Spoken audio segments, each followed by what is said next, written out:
Hello guys, আজকে আপনাদের সামনে নতুন একটা রেসিপি নিয়ে হাজির হলাম। তা দেখুন, এটা হচ্ছে জঙ্গলের কাঁকড়া। আমার ভাই জঙ্গলে গিয়েছিল, সেখান থেকে কাঁকড়া ধরে নিয়ে আসছে। এই যে আমার বোন কাঁকড়াগুলো কুটবে।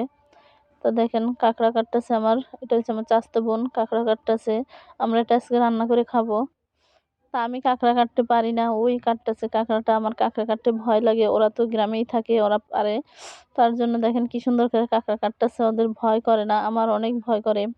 আর কাঁকড়ার ঘিলুগুলো কত লাল লাল, দেখেন কত সুন্দর করে কাটতেছে কাঁকড়াটা। আমাদের সুন্দরবন অঞ্চলে কিন্তু কাঁকড়াটা বিখ্যাত খাবার। যে কারা কারা খেয়েছেন কমেন্টে জানাবেন।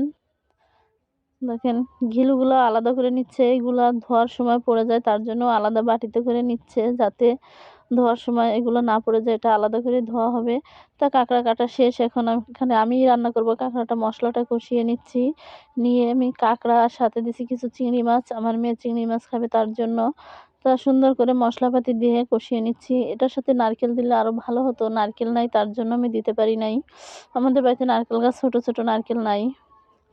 এই যে সুন্দর করে কষিয়ে নিচ্ছি। কাঁকড়াটা যত কষাবেন ততই মজা।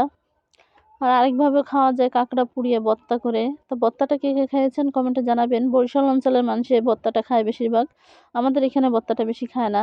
তো এই যে আমার কষানো শেষ, এখন হালকা করে আমি একটু ঝোল দিয়ে দেব। বেশি ঝোল দেবো না, হালকা একটু ঝোল দেব।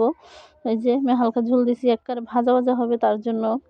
তো আমার ভিডিওটা কেমন হয়েছে কমেন্টে জানাবেন। আল্লাহ হাফেজ।